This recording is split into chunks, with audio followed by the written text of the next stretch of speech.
Hey everyone, it's Heather, and I know it's been a kind of a long time since I've done a video. I've been really busy with starting work. Thought I would just do a real short one. I was reminded of this channel the other day when someone told me that some of the current students at the school that I went to had mentioned something about this channel when they ran into one of my classmates. So if you're one of the current students at my school, hi, hope everything's going really well. Let me know if you have any questions, if you want help with anything. I can't guarantee I can help, but I'm always willing to try. I'm going to do just a little update about how work has been going and to tell you some of the things that I really do plan to do videos on in the future. If you're interested in any of those topics, tell me. If you absolutely think that that would be a waste of time, let me know that too. So basically I took my boards. I honestly don't remember what the last video said about board exams, but I did take my board exams and pass both of them about a week after graduation. I was done with both, week and a half after. The TMC, the multiple choice one that you take first, I didn't have any trouble with. I had been doing practice exams of that for a kind of a long time. And luckily I did well on that one, and then I was able to take my ClinSims. I was super nervous for my ClinSims just because, you know, there's a lot more critical thinking that goes into that and a lot of mistakes that you can easily make and get going down a wrong path. And but luckily I passed that one well too, and so I am now a registered respiratory therapist, and I have been working. I did orientation for 9 or 10 weeks. My orientation was a little bit longer than some other people's because I am going to, I'm doing NICU PICU. So I had a little bit of an extended orientation for those two areas that some of the other new grads don't do as much orientation in. They do like a day or two, and that's it. So I've been on night shift now on my own, you know, after orientation, doing everything on my own for, I don't know, a couple months now. Not exactly sure. I don't remember when I really started my actual shifts on my own. Most of the time I have been in NICU. I've done a few days in PICU, and I have a few more PICU days coming up in this next schedule. I think some of the reason I'm doing mostly NICU is because what my base hospital will eventually be has a NICU and not a PICU. The hospital where I'm currently has both. And the reason that I'm currently at this hospital and not my final base hospital is because here, if I'm working in NICU and I have trouble or I need help, there's a PICU person who is also supposed to be available to help with NICU stuff if that were to arise. And obviously I can still call people if I need to. I have a supervisor. There's an on-call person I can contact if something really big happens. But so I'm here at this hospital for 6 months to a year, and then my base hospital will be the other one that I will be at permanently. But I'll still be going back and forth because these two hospitals are sisters. They're under the same respiratory department. People go back and forth frequently. NICU PICU people tend to go back and forth more than people who are just doing adults. But so that's what I'm currently doing. So my schedule is 7 p.m. to 7 a.m. I am night shift, and I wasn't real thrilled about that. It was kind of like, well, I'll do it if that's what I need to do, but I'd rather be day shift. But I honestly am not finding it as difficult as I thought that I would. Still at the end of a 3 or 4 night shift in a row, I'm really tired, and it absolutely takes a full day of recovery before I can even, you know, think about getting back to normal. So that kind of stinks. It takes up a lot more of my my time just in recovery and getting back into the groove of things than it does if I'm doing, you know, 4 days of day shift in a row. But I kind of like it. There's not, you have to be a little bit more autonomous. Certainly still plenty of things to do, plenty of stuff that you're doing some different things at night than you do on day shift. We do a lot more ABGs on the adult side of things on night shift, because all of our morning ABGs in the ICU are done by night shift.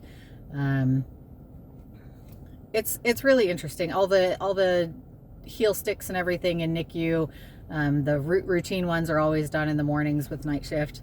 I've gotten much more comfortable with NICU, really enjoying it. Absolutely super glad that I decided that I wanted to do NICU.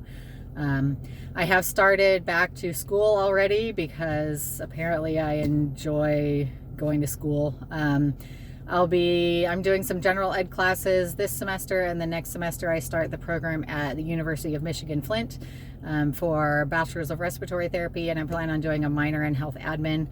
There's a number of reasons that I've decided to go ahead and pursue a bachelor's, but I am doing it right away because, let's face it, I'm not getting any younger, and I don't have as much time to get these things done as some other people do. In addition, my current employer is going to pay for my tuition. They pay for a certain amount, but it should cover everything. I may just have to do it a little bit more slowly than I would otherwise, so that they will cover the entire tuition every year, but overall it should pay for pretty much everything except for books. So super thrilled about that. So why not do it if it's going to be paid for? And if it might give me an edge in the future, absolutely, that's what I'm going to do. So starting that already, looking forward to that program and seeing how that goes and seeing how that expands my knowledge of respiratory therapy. What else have I been doing? It's pretty much it. Just work and sleep and work and sleep and trying to do some normal stuff in between. We, like everyone else across the country right now, are incredibly short-handed, so there is always overtime that's being requested. I have worked a fair amount of overtime, and I will continue to work a fair amount, but it's also really important to say no, because there's no way that I could work all of the overtime that is needed and keep my sanity and see my family, and it's just not possible. So it's difficult for me because I'm a yes person. I like to be helpful and I want to say yes, but absolutely just have to say no from time to time. So I've probably only said yes about 30 or 40% of the time that I've been asked to work extra shifts. So it's difficult just because of the shorthandedness right now. I encourage any students to make certain that whatever hospital you think you want to work at, go and spend as much time there as you can, precepting, clinicals, whatever, and get to know the people that are there. If you decide that, yes, this is the place I want to apply and this is really a place I hope to work, really get to know the people, get your name out there, introduce yourself to the department director, let them know that you are interested, ask them when you should apply. Don't wait around to do that stuff until after you graduate. If you want to have a job after graduation, go ahead and do it. Even in this time with the pandemic and everything and everyone being shorthanded, it is still a good idea to make yourself known early. So that's my big suggestion for getting a job after graduation is don't wait. Obviously, in this environment, almost everyone is going to get a job who wants a job. As long as you can pass your board exams, you will get a job. Everyone is shorthanded. Everyone needs people.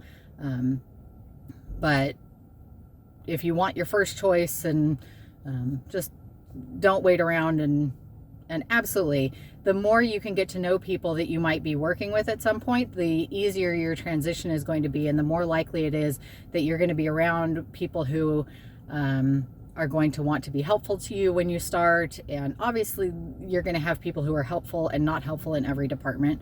And that's not to say that I work with people who are unhelpful. That's not it at all.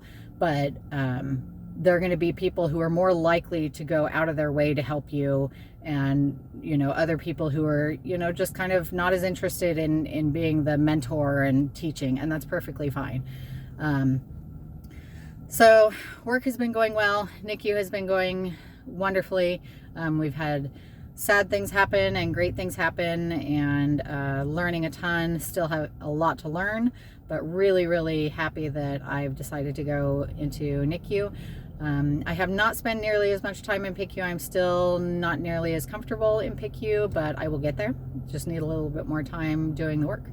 So some topics that I'm thinking of doing videos on are mechanical ventilation, just the general, because let's keep in mind I am a new grad. I'm not going to know all the nuances, and I'm not going to be as well versed as someone who's been doing this job for a while, but just the basics of mechanical ventilation, what the different modes are, what they mean, and how the things that you can control can make a difference to your patient. That's the first one that I was thinking of doing.